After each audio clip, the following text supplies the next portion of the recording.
না, শিল্পী সমিতির ভোটার আমি হয়নি। আপনাদেরকে আমি কার্ড দেখাইতেছি, দেখেন আমি শিল্পী সমিতি আমি ভোটার নয়, কিন্তু আমি প্রদেশ সমিতির সদস্য।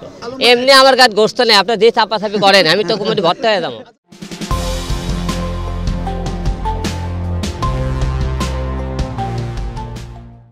না, পপি অ্যাপের উদ্দেশ্যে একটা কথা বলতে চাই, কেউ কোনো কিন্তু কম দুঃখে আড়ালে ছিলেন, উনি কিন্তু একটা দুঃখে কিন্তু আড়ালে ছিলেন। তার মানে যে দুঃখের কথা কিছুটা শেয়ার করেছে। প্রতিটা মানুষের জীবনে একটা ভয় থাকে, তারও জীবনে ভয় ছিল বলে তাই কিন্তু এত মুখ খুলেনি। তো এমন সময় তিনি মুখ খুলেছে যে এমন এক সময় যে মানুষ বলতেই ভুল হয়, যাতে নতুন করে আর ভুল যাতে না হয়, তার মনে দুঃখের কথাগুলো যে খুলে বুঝতে পেরেছেন জনগণেরা। যে পপি আপা অনেকদিন পর কেন লাইফে এসেছিল। প্রতিটা লোকই তো ভাই মৃত্যুর একটা ভয় থাকে, তাকে এমন কিন্তু ভয় দেখানো হয়েছে। সে নিজেই বলেছে আমার মৃত্যুর ভয়ের প্রাণের ভয়ে আমি এতদিন পিছনে ছিলাম। তো এখন কিন্তু সে অনেকে আপনি খুলেই বলেছে কেন দূরে আর কি কারণ দূরে, অতটা তো ভাঙ্গে বলা যায় না। আপনারা তো বুঝতে পারছেন কালকে কথাবার্তাটা।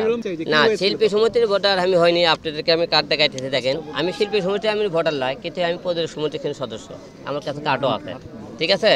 তো আমি অনেকে অনেক রকম কথাবার্তা বলে, হিরো আলম এফডিসিতে কেন আসে, কেন ঘুর করে শিল্পী এসে পড়ে, শিল্পী সমিতির কেউ না, এফডিসির কেউ না। তাই আপনাকে ভুল ভাঙে তার জন্য বলতেছি আমি প্রদেশ সমিতির সদস্য, শিল্পী সমিতির সদস্য পদ পাইনি, আপনারা সবাই জানেন। নেক্সট টাইমে আমাদের দল জয়ী হয়ে আসে, অবশ্যই পাবো। দল জয়ী নাও হয়, যেহেতু প্রতিযোগী অনুযায়ী 5টি সিনেমা আমি করেছি, সামনে অবশ্যই পাবো। জয়ী সাপোর্টটা কি প্রযোজক তো একজন শিল্পী, তো 5টা সিনেমা যেতে কথা অবশ্যই একজন শিল্পী, সে হিসেবে অবশ্যই সাপোর্ট করতেই পারি আমি। ভোটার ঢুকতে পারবো না, প্রযোজক না অবশ্যই ঢুকতে পারবো। প্রযোজক নিষেধ কেন করবে তারা? আমার কথা মনে করে এটা এরা ভুল করবে। প্রযোজক নিষেধ করে 428 জন শিল্পীর জন্য কিন্তু মনে করেন চলচ্চিত্র মনে করেন শিল্পী সমিতি মনে করে তৈরি হয়নি। হ্যাঁ, এই শিল্পী সমিতির জন্য কিন্তু আমাদের দেখেন প্রযোজক, পরিচালক, সহশিল্পী অনেকের কিন্তু একটা ঈদের দিন, এটা সবারই কিন্তু আশা এই দিনে সবার কাছে আসবে। তাদেরকে দূর করে এটা সমস্ত ভুল করবে তারা। আগে প্রযোজক বাঁচলে সমস্ত সমস্যা সবাই বাঁচবে। প্রযোজক বাঁচবে, শিল্পী বাঁচবে, প্রোডাকশন বাঁচবে, যত আছে অল সাইড বাঁচবে। প্রযোজকই যদি না থাকে শিল্পীটা কী করবে? আমাদের 94 দশকের যে আমাকে সুপারস্টার ছিল, কাঞ্চন ভাই, মান্না ভাই ছিল, তারপর জসিম ভাই ছিল, আলমগীর ভাই ছিল, ফারুক ভাই ছিল, শৈলদার ভাই, তো এদের কবির আপা, ববিতা আপা, শাবনুর, পূর্ণিমা, এদেরকে যদি আবার আবার চলচ্চিত্র আনা হয়, আবার দল সবাই হিংসে বিপদ ভুলে যায়, আবার দল একসাথে সিনেমা করে, আবার দর্শক আবার ফিরে আসবে আশা রাখি আমি। এটাও অবশ্যই খুবই ঝুঁকি। আমরা কিন্তু মৃত্যুর ভয় কেউ করতেছি না।